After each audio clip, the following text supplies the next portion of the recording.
মুরগি বাজারের দাম হলো 175 টাকা 170 টাকা। দুই রেট আছে, এক রেট হলো ছোটটা হলো 75 টাকা, বড়টা হলো 70 টাকা। এটার কোনো নির্ধারিত কোনো রেট নেই। রেট নেওয়ার উদ্দেশ্য হলো দাম উড়ে নামে মালের উপরে নির্ভর করে। মাল যখন বেশি থাকবে দাম কমে যাবে, মাল কম থাকবে দাম বেড়ে যায়। আজকে আমরা আনছি হলো 170 টাকা করে, 170 টাকা পাইকারি আড়তে বিক্রি আপনার 90 টাকা 200 টাকা এরকম বিক্রি করতে হয়। চিচিঙ্গা দুন্দুল এগুলো আগের মতোই আছে, এগুলো বেশি একটা বাড়ে নাই। আগে 60-70 ছিল, এখন এরকম 60-70-80।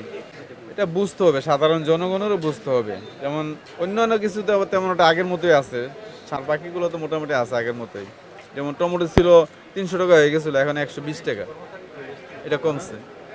তারপরে এই গাজরটা অনেক দিন যাবত এই 100 টাকা 120 টাকা আছে অনেক দিন যাবত, এটার দাম বাড়ে অনেক, কমেও নাই। আর বাকি সবজিও তেমন একটা বেশি বাড়ে নাই। যেমন বেগুন বাড়ছিল, বেগুন আবার ধীরে ধীরে কমতে আছে। সাদা বেগুনটা আমরা কিনতাম 140-50, এখন কিনে 110-20, কমছে। এই লম্বা বেগুনটা কিনতাম 120-30, এখন এটা 100 টাকা হয়েছে, 110 হয়েছে। হ্যাঁ, তো শশা ছিল গত সপ্তাহে 200 টাকা কেজি, দেশি শশা। হাইব্রিড ছিল 150 টাকা কেজি, মানে দেশি শশা এসে গেছে মানে 80 টাকা কেজি। আসলে তো ক্রেতা হিসাবে বাজারে তো প্রতিদিনই আসি, বাজারের দামটা আসলে বেড়ে যাচ্ছে। কিছু জিনিস আছে কন্ট্রোলে, কিছু জিনিস কন্ট্রোলে নাই, দাম বাড়তি।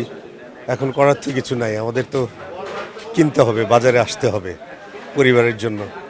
এটাই দেখি আমি সবসময়, নিত্য প্রয়োজনীয় যে জিনিসগুলো না ওগুলা বেড়েছে আসলে। এখন তো আমরা তো করণীয় কিছু নাই, আমাদের তো বাজারে এসে নিতেই হবে। আর ওদের জিজ্ঞাসা করলে ওরা বলে যে আমাদের করণীয় কিছু নাই। এখন কারোরই করণীয় কিছু নাই।